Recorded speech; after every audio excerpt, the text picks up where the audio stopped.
l'application DTV. La magie de la télé vous suit partout dans le monde avec son nouveau service disponible sur les supports Windows, iOS, iPhone, Android et tablettes. La DTV sous vos yeux, partout, à tout instant.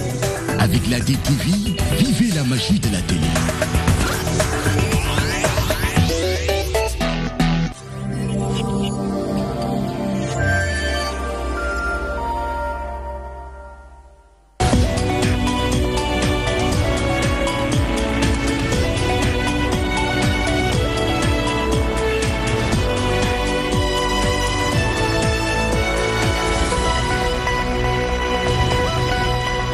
Bonsoir à toutes et à tous. Merci de nous suivre sur DTV, les titres de ce journal.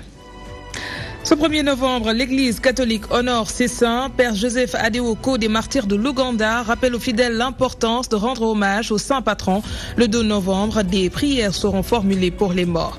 Retard dans la matérialisation des accords de pêche entre le Sénégal et la Mauritanie, le directeur des pêches maritimes évoque le manque d'infrastructures et précise que ces accords vont entrer en vigueur en 2019.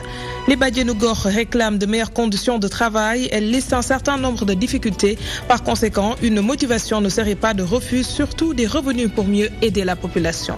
Et enfin, démarrage ce samedi de la saison 2018-2019 de la Ligue 1 professionnelle de football. Match d'ouverture au stade Léopold Senghor, Jaraaf contre Mbour Petite Côte. Et en deuxième division, Djambar ambitionne de retrouver l'élite du football.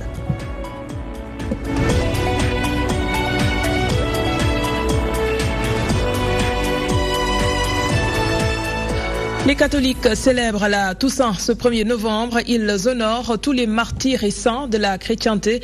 À la paroisse des martyrs de l'Ouganda, les fidèles ont répondu massivement à l'appel à la prière avant de converger au cimetière. Dans son homélie, Père Joseph Adeoko a rappelé aux fidèles l'importance d'honorer l'image de Dieu et celle des saints patrons qui sont leurs homonymes. Adjarandia était sur place. Pour honorer ceux qui ont vécu saintement sur terre, les fidèles chrétiens prient pour eux en ce jour de fête. Ils indiquent qu'en tant qu'humains, ils doivent participer à la vie divine du Seigneur. Célébration de joie avec donc cette communion de tous les saints qui sont dans cette église en pèlerinage, comme également des saints qui sont en église triomphante. Parce que nous tous, hommes, sommes créés par Dieu pour participer à sa vie divine. Et la sainteté, c'est du domaine donc de l'homme sur terre. Il nous appartient de devenir saints parce que nous avons créé pour être saints, pour donc participer à la pleine vie divine. Chaque personne doit faire des efforts pour atteindre ce sommet de sainteté. C'est d'où la vie de ce fidèle. Nous devons essayer, par le biais, on nous le dit souvent, le biais de l'Esprit Saint, de travailler pour être un modèle. Essayez, je dis, malgré nos chutes, nos faiblesses, nous devons essayer de faire un peu soit-il dans la vie qui puisse faire quelque chose normalement un petit peu à tout ce qui nous entoure. C'est une possibilité si on a la volonté, selon le prêtre de la paroisse des martyrs de l'Ouganda. En ce jour où nous regardons tous ceux qui sont saints, nous aussi, nous nous disons, pour nous, c'est possible. D'accord? Donc nous, en ce jour, nous nous disons, n'oublions pas, nous devrions nous aussi atteindre cette victoire pour être des saints. Ce que nous sommes en tant qu'enfants de Dieu, d'accord, c'est d'être plus tard des saints. Pour commémorer ce jour, ces fidèles comptent se rendre au cimetière pour rendre visite aux morts. On se rend au cimetière pour visiter les morts, se recueillir devant les tombes, déposer des gerbes de fleurs pour manifester notre reconnaissance, notre relation continue avec ceux-là. Nous cumulerons la fête d'aujourd'hui avec une visite au cimetière et aussi une réception des parents, parce que c'est donc toute une joie que ceux-là qui nous ont précédés nous aient créés pour, comme je disais, donc être de ce monde et participer à la vie divine. La fête de tous les saints a été célébrée dans la paroisse des martyrs de l'Ouganda par des prières et des chants de chorale. Après les adultes, place aux enfants pour rendre hommage aux hommes saints qui vivent en à croire le Père Joseph maintenant auprès de Dieu. Et comment rationaliser les jours fériés au Sénégal? Le constat est unanime. Nous en comptons beaucoup et ils ont très généralement trait aux fêtes religieuses. Ces heures chômées et payées ont une répercussion sur l'économie nationale, même si le secteur informel déroge à cette règle. Il faut donc y remédier et bien que les musulmans travaillent les jours de fête chrétienne et vice-versa, c'est la proposition de l'ancien député Abdoulaye Ndiaye. Mohamedou Diallo nous en dit plus. Circulation fluide sur la VDN, une véritable ambiance de jour férié. Tout le contraire au marché Castor. Ici, les transactions ne connaissent pas de ralentissement. Comme vous le constatez, ici nous travaillons même les jours fériés. C'est le travail qui le commande. Même le jour de la Tabaski, il y a des gens qui travaillent. C'est notre métier qui le commande.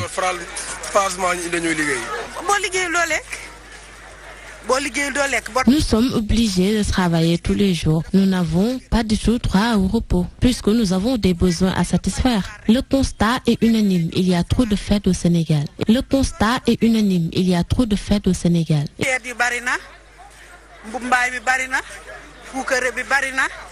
Jour férié qui n'est pas synonyme de repos pour de nombreuses femmes au foyer. Beaucoup d'entre elles en profitent pour faire leurs emplettes, une véritable aubaine pour ces acteurs du secteur informel. Nous travaillons tous les jours, y compris les jours fériés. Ce sont des jours où nos activités marchent plus que les autres jours. Et c'est une excellente chose pour nous. Circulation fluide sur la VDN, une véritable ambiance de jour férié. Tout le contraire au marché Castor. Ici, les transactions... Pour qu'un pays se développe, il faudrait que quand même qu'il y ait des bons rendements. Et pour que ces bons rendements soient de mise, il va falloir quand même qu'il y ait une volonté manifeste de vouloir atteindre les objectifs qui sont assignés. Si on laisse quand même cette situation perdurer, je crois que les investisseurs finiront par quitter ce pays-là et seraient quand même malheureux pour nous. Cependant, des pistes de solutions ne manque pas. Maintenant, on peut arriver à des consensus forts. Pourquoi pas pour les musulmans? Par exemple, aujourd'hui, la fête de Toussaint, c'est la fête des morts, des saints. Moi, je crois qu'il fallait s'organiser de sorte que les chrétiens seront au repos pour leur permettre quand même de se consacrer quand même à leur fête. Et nous, les musulmans, que nous partions au travail. Bon, je crois que c'est chose possible. Et puis, oui, c'est ça. Pour la Tamkharit également, c'est là que les chrétiens aillent au travail. Toutes ces propositions concourent à rationaliser les jours fériés au Sénégal, et ce, pour une meilleure gestion du facteur temps. Intéressons-nous à l'exploitation du pétrole et du gaz. Le président de la République appelle ses détracteurs à un débat sérieux. Macky Sall marque qu'il est inconcevable que les gens occupent les médias pour des considérations fallacieuses. Il s'engage à publier tous les contrats pétroliers et miniers. Le chef de l'État annonce aussi 3 projets de loi qui seront soumis aux députés pour harmoniser la législation sur l'exploitation de nos ressources minières. Il présidait la conférence africaine pour la transparence de la propriété réelle en Afrique, organisée par l'ITIE. C'était en présence de Aïda Bennias.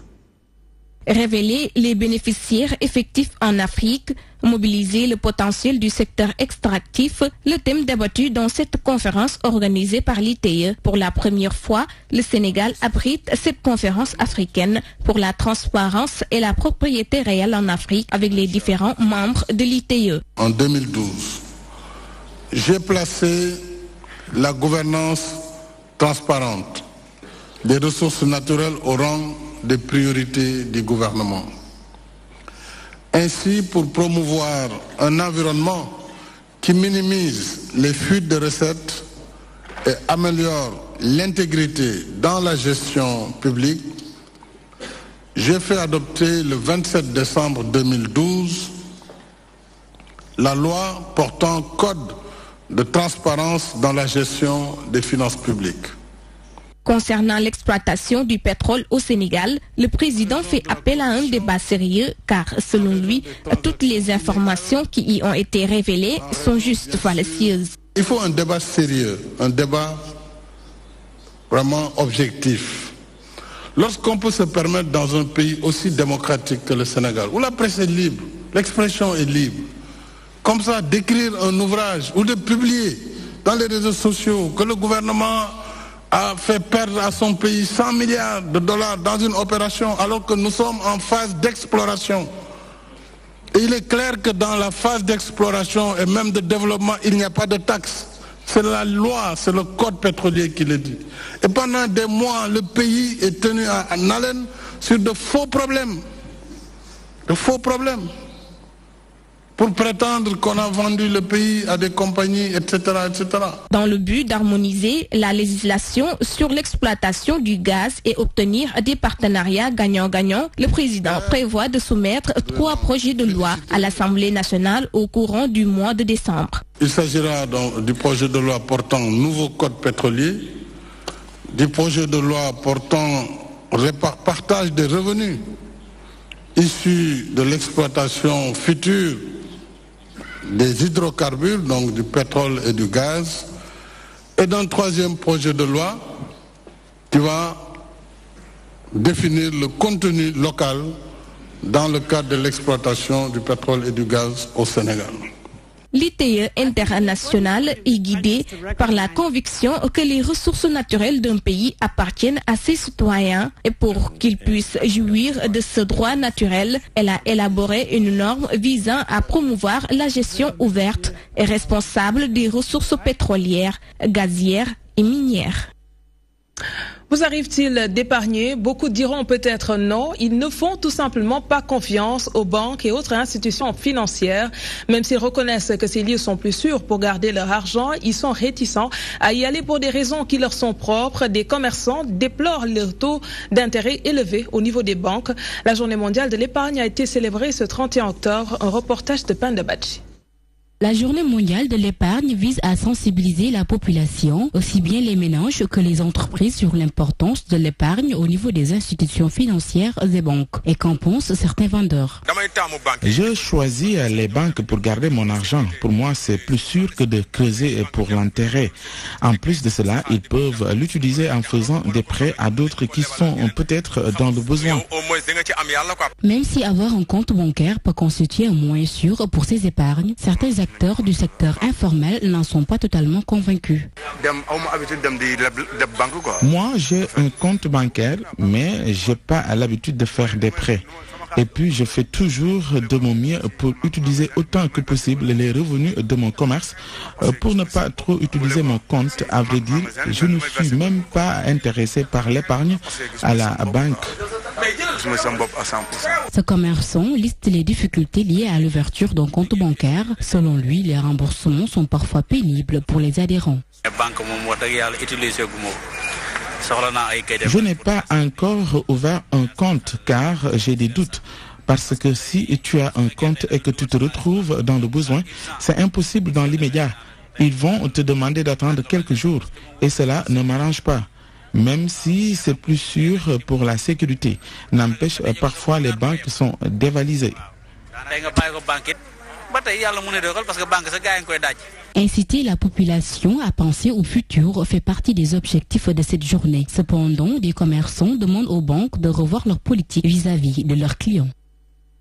L'Association ouest-africaine pour le développement de la pêche artisanale tire un bilan satisfaisant de son projet triennal 2015-2018, une initiative de l'ADEPA qui vise à renforcer les capacités d'influence des professionnels de la pêche artisanale sur l'élaboration des politiques dans les 7 pays de la Commission sous-régionale des pêches. La présidente de l'ADEPA salue les résultats obtenus et le directeur des pêches maritimes s'est félicité également de cette contribution des professionnels du secteur.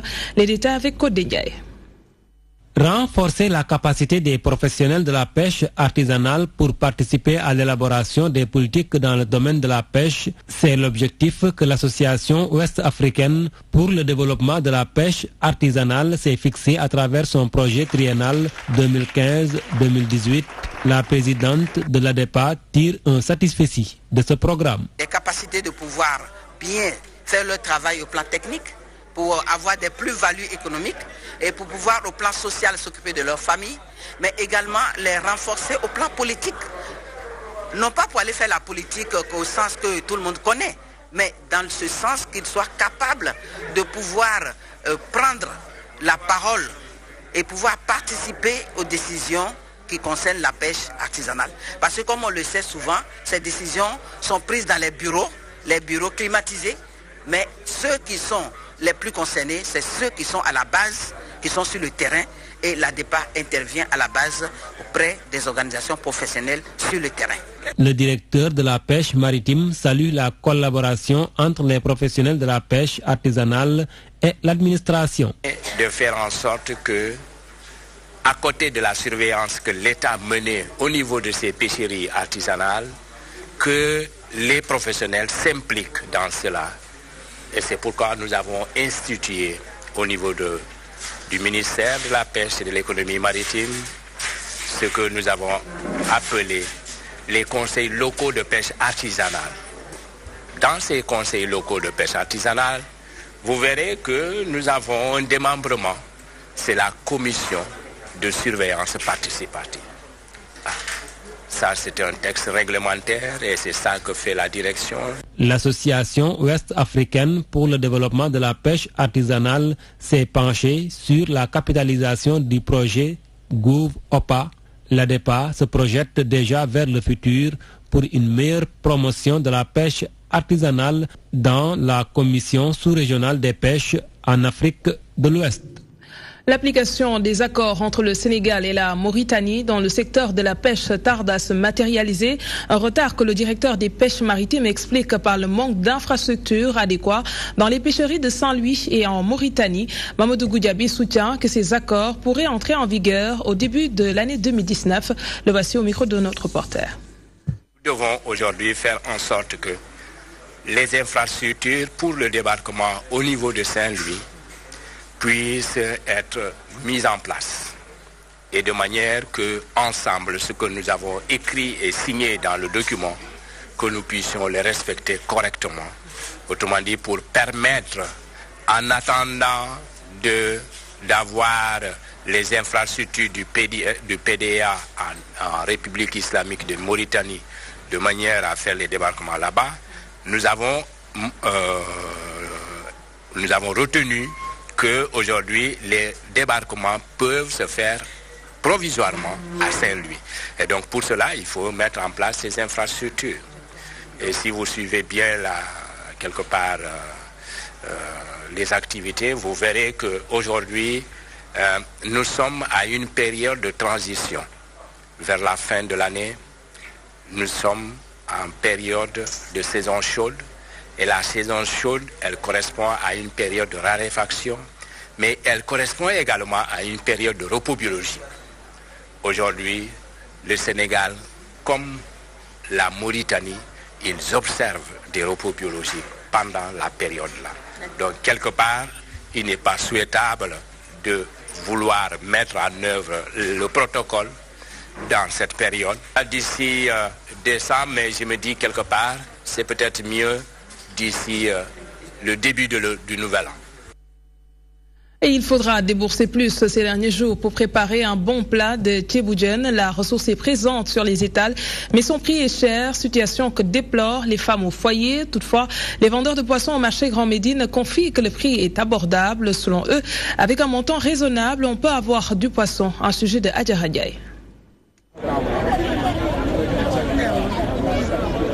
Au marché Grand Médine, le poisson est présent sur les étals. Les vendeurs soutiennent que les clients ne viennent pas comme avant car son prix est un peu élevé. Les clients viennent mais pas comme avant. Les prix sont un peu élevés et ils veulent acheter avec le prix qu'on leur vendait avant. Et nous sommes obligés d'augmenter le prix. Si les vendeurs du port augmentent leur prix. Nous ne pouvons pas dire que le poisson est rare parce qu'il est accessible, mais pas aussi nombreux que les autres jours. Ce que nous vendions à 1000 francs CFA coûte aujourd'hui 2000 francs. C'est un peu paradoxal.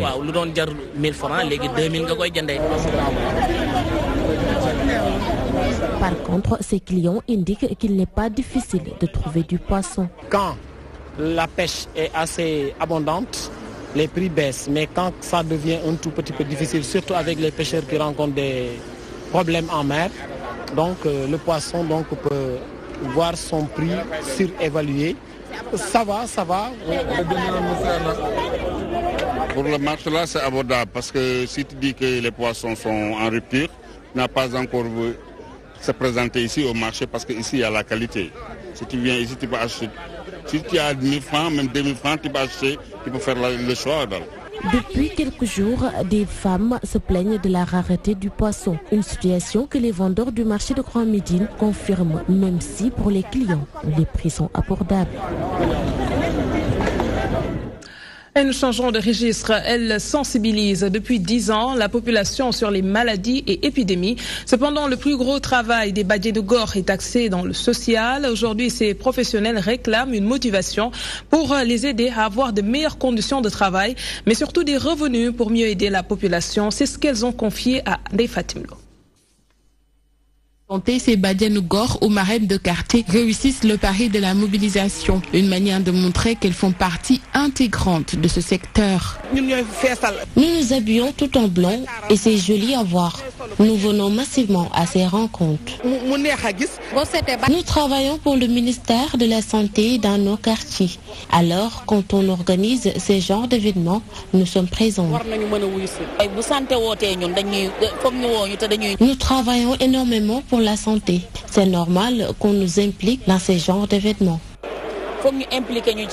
Leur travail est de sensibiliser la population sur certaines maladies et épidémies. Depuis des années, elles s'y attellent et visiblement, les résultats sont satisfaisants. Le taux de prévalence du paludisme a beaucoup diminué et nous en sommes pour quelque chose. Nous avons énormément sensibilisé la population. Nous aidons beaucoup cette population et nous y consacrons tout notre temps. Nous faisons du porte-à-porte pour sensibiliser la population. Notre travail dépasse notre rôle de Badianou Gor. Des fois, nous aidons beaucoup de femmes qui rencontrent des problèmes dans leur ménage. Des fois, les Badianou Gor sont obligés de débourser beaucoup d'argent pour pouvoir soutenir et aider la population. C'est pourquoi aujourd'hui, elles demandent une motivation car elles n'ont pas assez de ressources financières. Nous n'avons pas de salaire car nous n'en sommes pas un. Nos autorités devaient nous donner une motivation sans qu'on ait à leur demander. Nous déboursons beaucoup d'argent pour aider la population.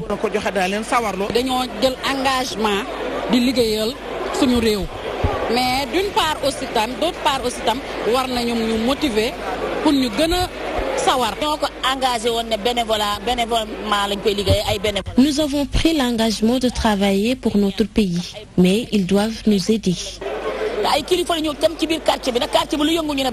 Initiées en 2008, ces Badianou Gor sont toutes ou presque dans le bénévolat. Aujourd'hui, elles réclament de meilleures conditions de travail, une motivation pour les aider à mieux aider la population.